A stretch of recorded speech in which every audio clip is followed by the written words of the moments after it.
عائشہ صدیقہ رضی اللہ عنہا جو کہ 1400 برس پہلے رسول اکرم صلی اللہ علیہ وسلم کی زوجیت میں تھی، ان کے بارے میں اس دور کے منافقوں نے ان پر اتہام لگا کر کے ان کو بدنام کرنے کی کوشش کی۔ اس دور سے ان کو تکلیف اور اذیت پہنچانے کا سلسلہ چلتا رہا اور آج بھی چل رہا ہے۔ یہ عائشہ کی صدیقیت پر، عائشہ کی پاکیزگی پر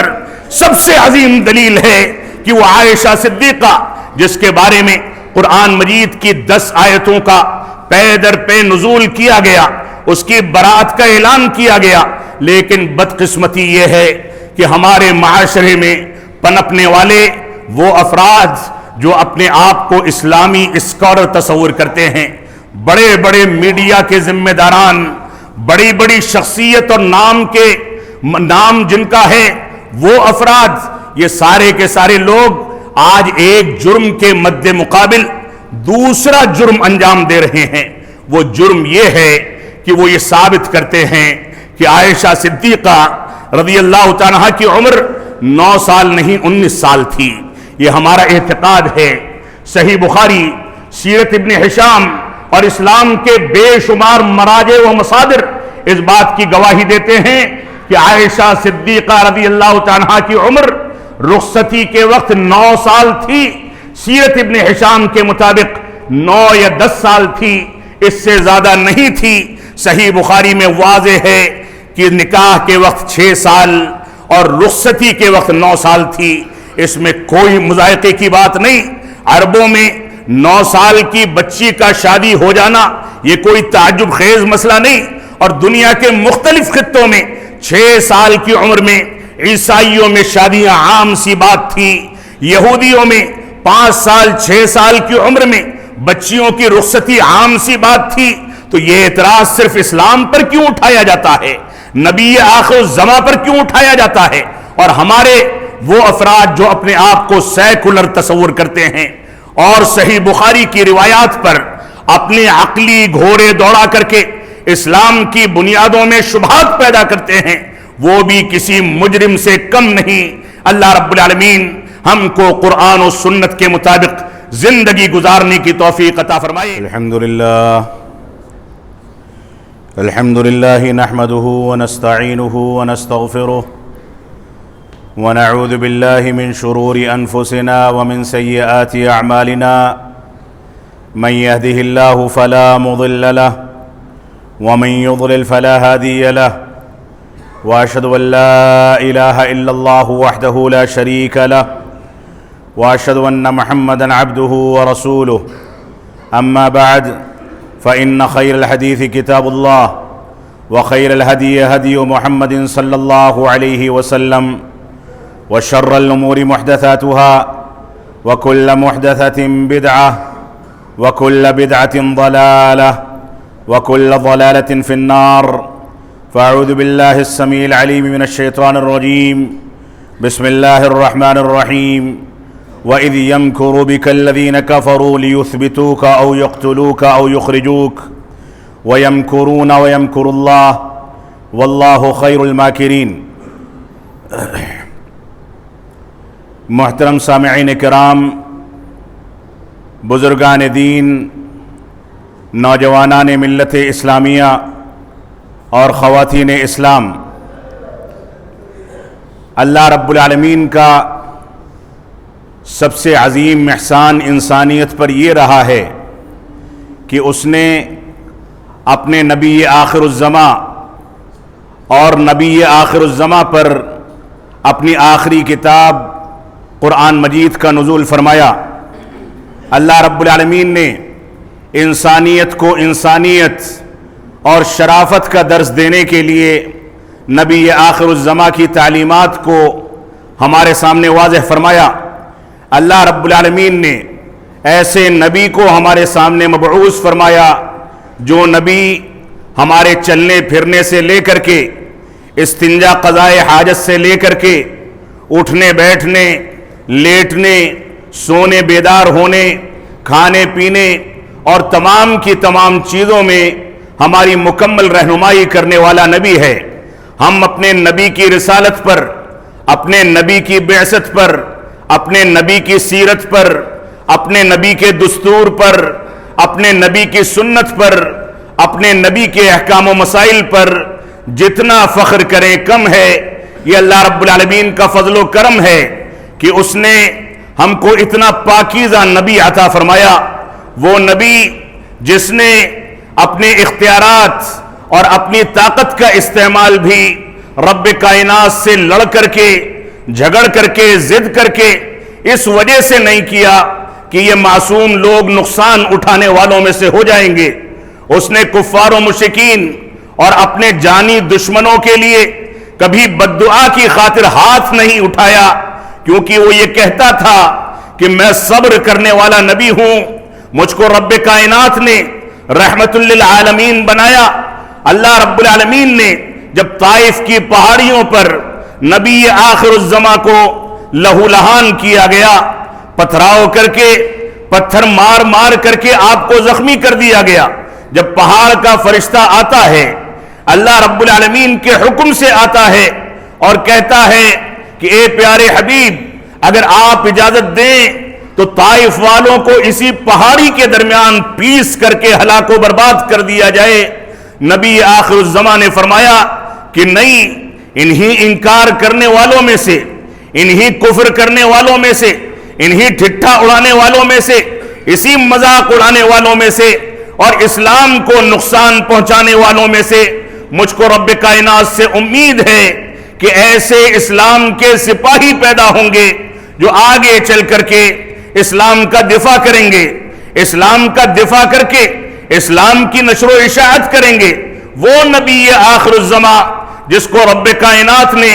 رحمت للعالمین قرار دیا، وہ نبی آخر الزماں جس کو جانوروں کے لیے، انسانوں کے لیے،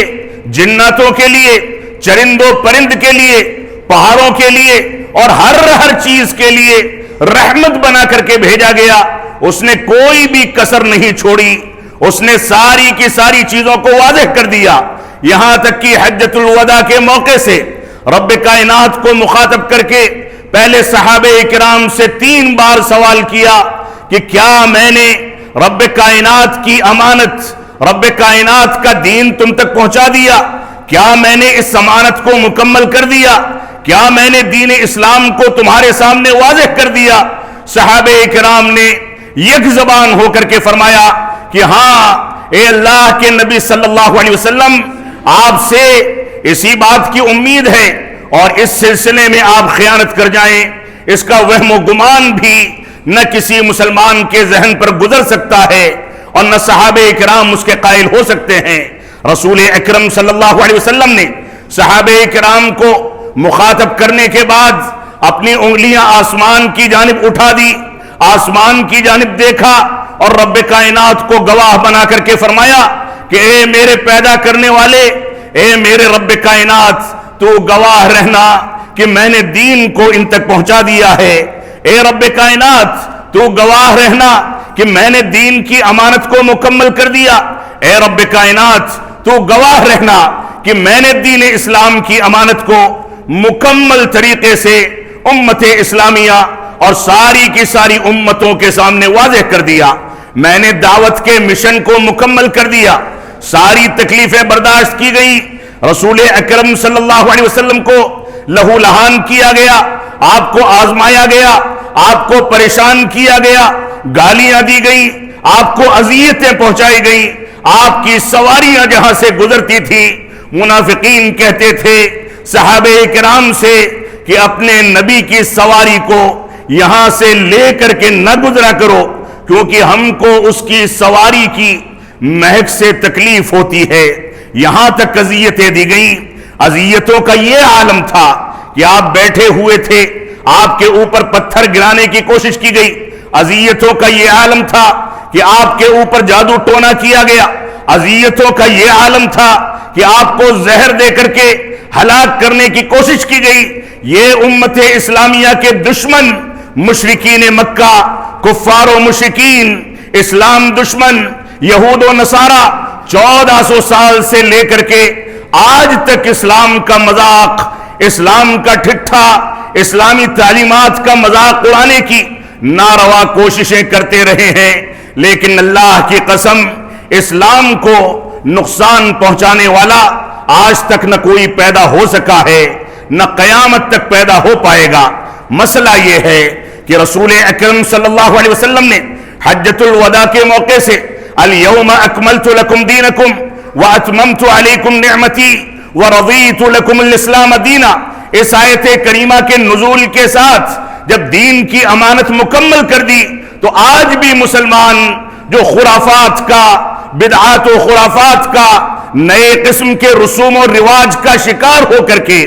دین میں نئی باتیں ایجاد کرتا ہے، تو یہ نبی آخر الزماں کی آخری وصیتوں، آپ کا گواہی بنانا، اللہ رب العالمین کو گواہ بنانا، صحابہ کرام سے تصدیق لینا اور اپنی اونٹنی پر بیٹھ کر کے صحابہ کرام کو مخاطب کرنا اور ساری کی ساری مشکلات کو برداشت کر کے دین کی امانت کو دنیا کے سامنے پیش کر دینا۔ حقیقت یہ ہے کہ آج کے دور میں بدعات و خرافات کو اگر دین کا حصہ سمجھا جاتا ہے، آج کے دور کے رسوم و رواج کو رسول اکرم صلی اللہ علیہ وسلم کی جانب اگر منسوب کر کے دین کا حصہ باور کرایا جاتا ہے تو یہ نبی آخر الزماں کی سب سے عظیم توہین ہے۔ اور اسی کے بارے میں اللہ کے نبی صلی اللہ علیہ وسلم کے متعلق ملتا ہے کہ قیامت کے دن امت اسلامیہ کے افراد اور ساری کی ساری امتیں جب رسول اکرم صلی اللہ علیہ وسلم کی طرف بڑھیں گی اور امت اسلامیہ کے اعضائے وضو ان کی علامت کے مطابق چمک رہے ہوں گے، لیکن فرشتے آ کر کے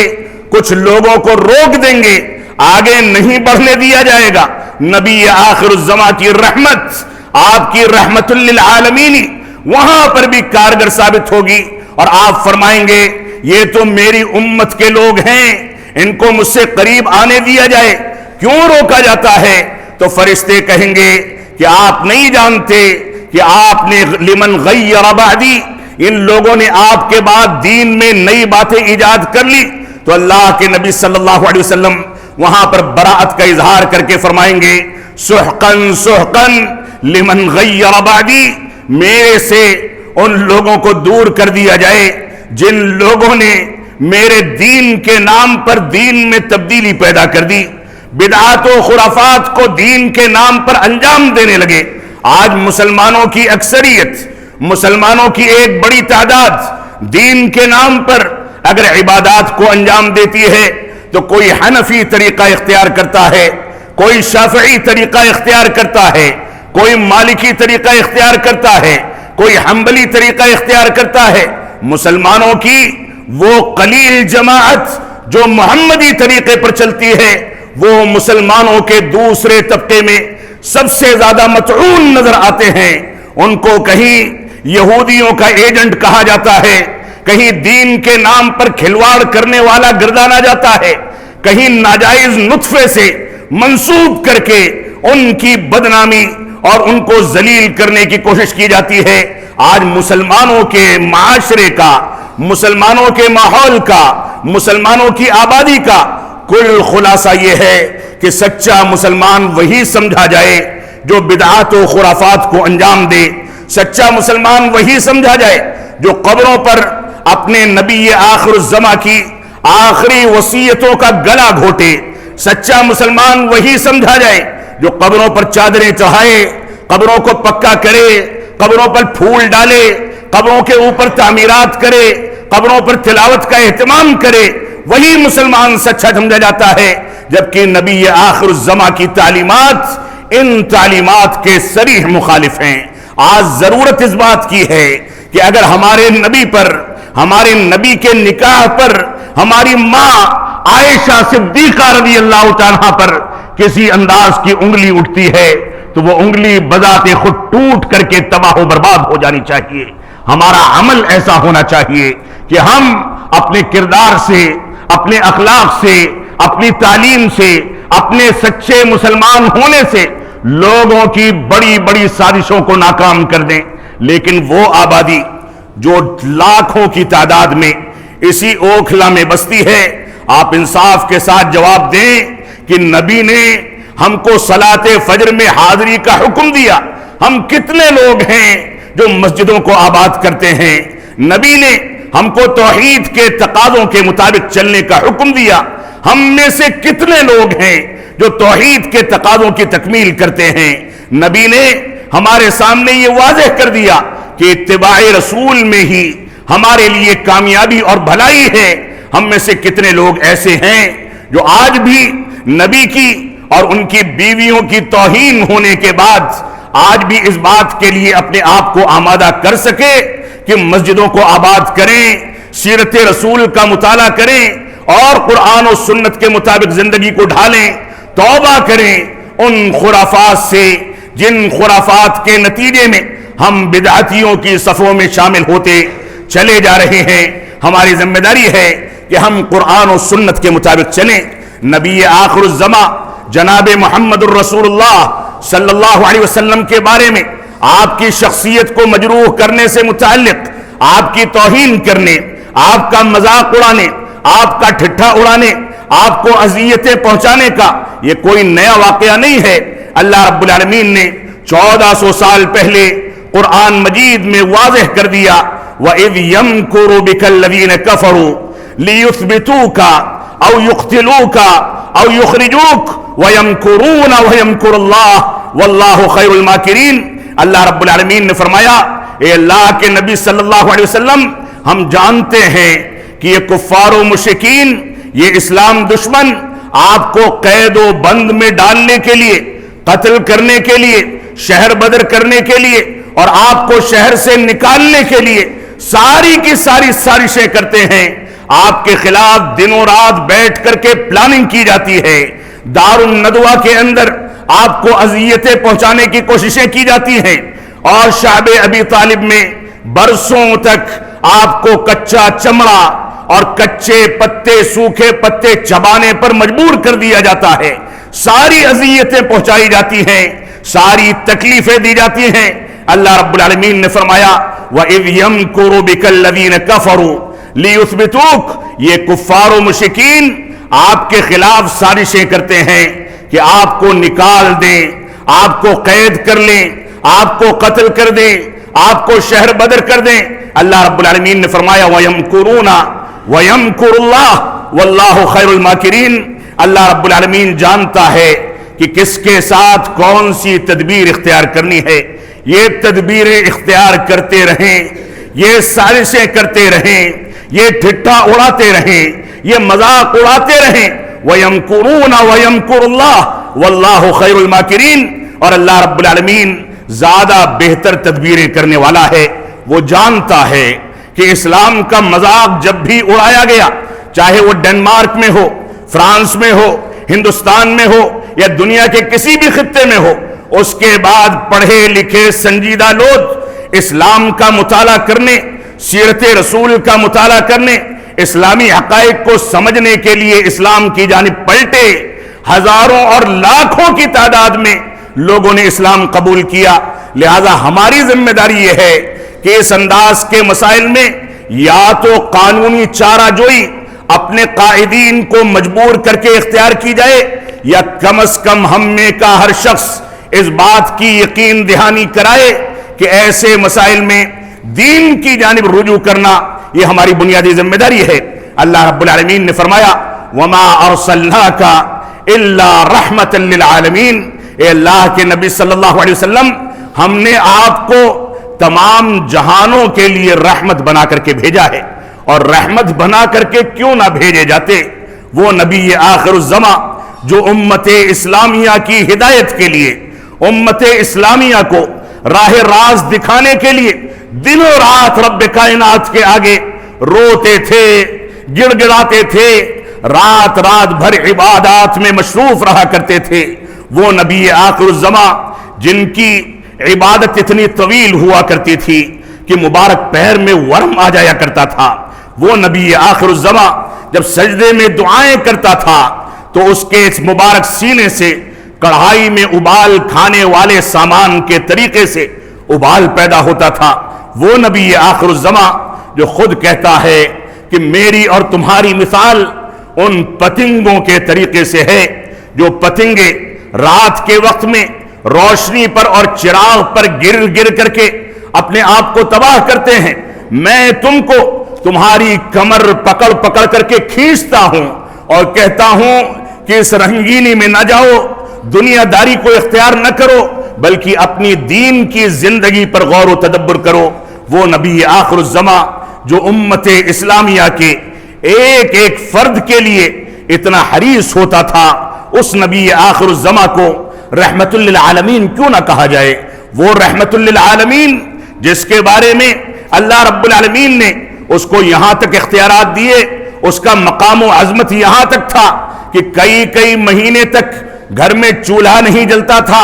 کھانے پینے کا سامان نہیں ملتا تھا، پہننے کے کپڑے، اوڑھنے کی چادریں، استعمال کا سامان، ہر چیز کو وہ صدقہ کر دیا کرتا تھا، اس کے گھر میں کچھ نہیں ہوا کرتا تھا، لیکن دوسری جانب اس کو اختیارات دیے گئے، تو اتنے عظیم اختیارات کہ قبر میں اس کے بارے میں کوئی سوال کا جواب نہ دے سکے تو اس کی آخرت کی زندگی تباہ کر دی جائے گی۔ اتنے عظیم اختیارات کہ کفار و مشرکین مکہ نے یہ مطالبہ کر دیا کہ اگر آپ سچے نبی ہیں تو چاند کے 2 ٹکڑے کر کے دکھائیں۔ نبی آخر الزماں نے چاند کی جانب اشارہ کیا کیا، چاند کے 2 ٹکڑے ہو گئے۔ یہ ہمارے نبی کی شان ہے، ہمارے نبی کا مقام ہے، اس نبی کی شان میں کوئی گستاخی کرے ہم کو قطعاً برداشت نہیں، لیکن یہ اس بات کا پیغام ہے کہ ہم دین کی جانب رجوع کریں۔ اللہ رب العالمین نے سورہ کوثر کے اندر ارشاد فرمایا، انا اعطیناک الکوثر، اے اللہ کے نبی صلی اللہ علیہ وسلم ہم نے آپ کو کوثر عطا فرمایا، بہت ساری نعمتوں سے نوازا، کوثر بھی دیا، دنیا کے اندر دوسری نعمتوں سے بھی نوازا، فصل لربک وانحر، لہذا آپ کو نعمتیں دے دی گئیں، آپ کو رسالت دے دی گئی، آپ پر قرآن مجید کا نزول کر دیا گیا، آپ پر بے شمار نعمتوں کا نزول کیا گیا۔ اب آپ کی ذمہ داری یہ ہے فَصَلِّ لِرَبِّكَ وَانْحَرْ، لہذا اللہ رب العالمین کے لیے نمازیں پڑھیں اور قربانی پیش کریں۔ یہ رب کائنات کے لیے قربانی دے کر کے دیندار بن جائیں، سچے مسلمان بن جائیں۔ یہ آج کے مسلمانوں کے لیے سب سے عظیم پیغام ہے، اور اسی ہندوستان کی سرزمین پر اگر آپ رب کائنات کی نعمتوں کا شمار اپنے اوپر کریں تو نہیں کر پائیں گے۔ ہم کتنا بھی واویلا کر لیں کہ ہم کو نشانہ بنایا جاتا ہے، ہم کتنا بھی واویلا کھڑا کر دیں کہ ہم کو بے گناہی کے باوجود گرفتار کیا جاتا ہے، لیکن اللہ کی قسم یہ ہمارے کرتوتوں کا نتیجہ ہے۔ یہ مسجدوں سے بلند ہونے والی آوازیں، 5 وقتہ نمازوں میں اشہد ان لا الہ الا اللہ اور اشہد ان محمد رسول اللہ کی صدائیں، جن پر مسلمان غفلت کا شکار ہو کر کے اپنے گھروں میں سویا پڑا رہتا ہے، اس سے عظیم نعمت اور ایسے ماحول کا مہیا ہونا دنیا کے بہت سارے خطوں میں مسلمان اس سے بھی محروم کر دیے گئے۔ تو اس نعمت پر ہم رب کائنات کا جتنا شکر ادا کریں کم ہے۔ اگر ان نعمتوں کا مسلمانوں نے بھرپور فائدہ نہیں اٹھایا تو آگے آنے والے وقت میں مسلمان مزید مسائل کا سامنا کرے گا،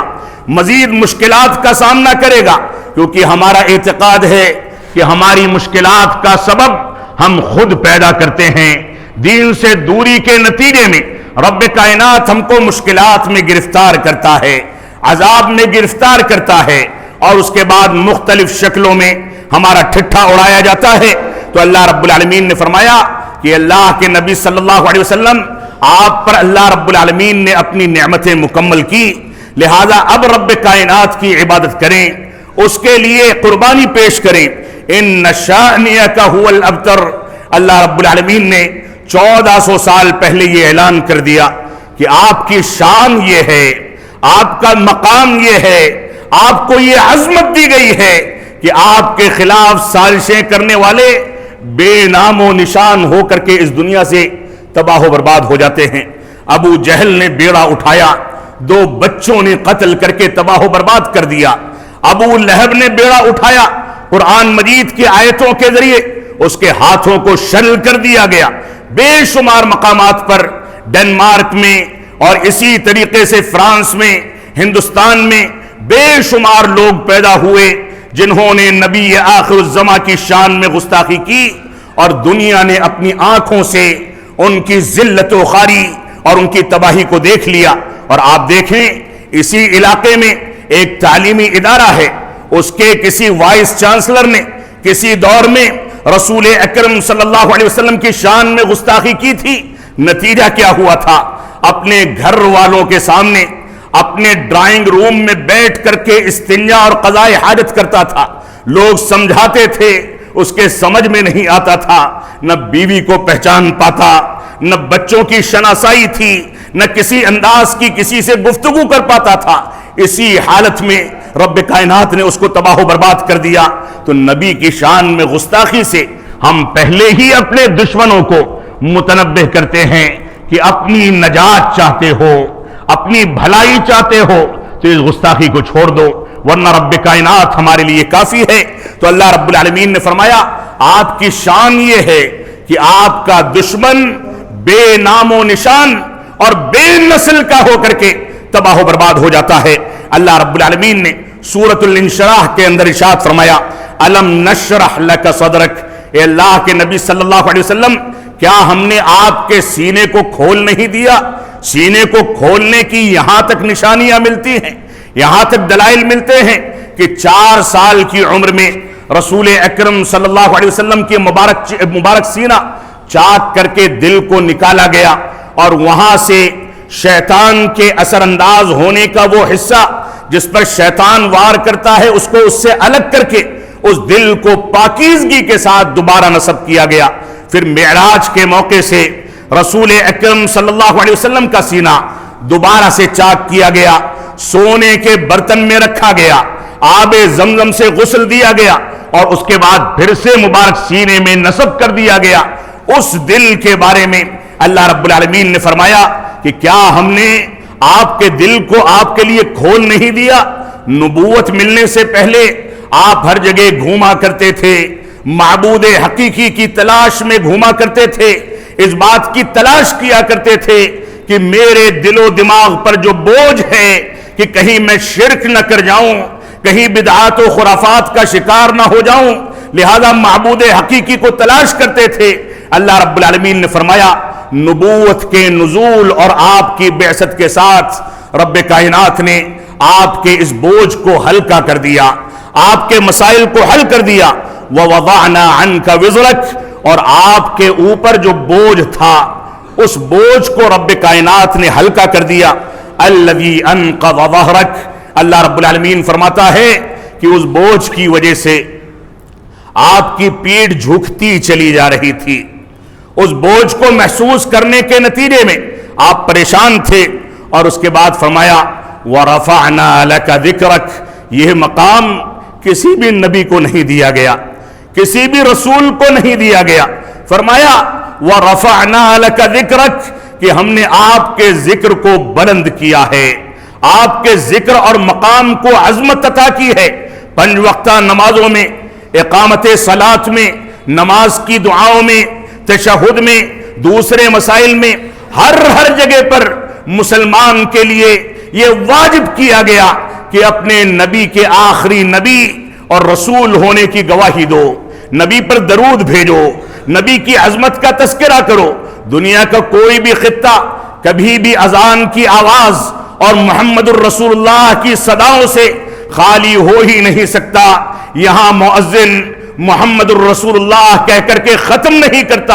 لاکھوں کروڑوں جگہوں پر یہ آوازیں بلند ہونے لگتی ہیں. رب کائنات نے اپنے نبی کے مقام کو بلند کیا ہے, اور اس کے بعد فرمایا فَإِنَّ مَعَ الْعُسْرِ يُسْرًا, کہ ہم نے ہر مشکل کے ساتھ آسانی رکھی ہے. وَإِنَّ مَعَ الْعُسْرِ يُسْرًا, پھر سے فرمایا کہ ہم نے ہر مشکل کے ساتھ آسانی رکھی ہے. یہ آزمائشیں آئیں گی, مسلمانوں کو نقصان پہنچایا جائے گا, نبی کا ٹھٹھا اڑایا جائے گا, لیکن یہ مشکل دور گزر جائے گا اور اسلام پنپتا رہے گا, اسلامی تعلیمات کو اپنانے والے پیدا ہوتے رہیں گے, قیامت تک یہی دین باقی رہے گا. بت پرستی کرنے والے, اپنے ہی جیسے انسانوں کو پوجنے والے دنیا کے اندر عزت و وقار نہیں اختیار کر سکتے. اللہ رب العالمین نے فرمایا فَإِذَا فَرَغْتَ فَانْصَبْ, جب آپ فارغ ہو جائیں تو عبادت میں محنت کیا کریں. اللہ رب العالمین نے آپ کو نعمتوں سے نواز دیا, آپ کے ذکر کو بلند کیا. اب آپ کی ذمہ داری یہ ہے کہ آپ فراغت کے اوقات میں رب کائنات کو کثرت کے ساتھ یاد کریں. وَإِلَىٰ رَبِّكَ فَارْغَب، اور اپنے پروردگار کی جانب دل لگائیں، اس کی عبادات کو انجام دیں. قرآن مجید نے ہر جگہ پر اسی بات کا تذکرہ کیا. اللہ رب العالمین نے فرمایا فَاصْدَعْ بِمَا تُؤْمَرْ وَأَعْرِضْ عَنِ الْمُشْرِكِينَ، آپ کو جو کچھ حکم دیا گیا ہے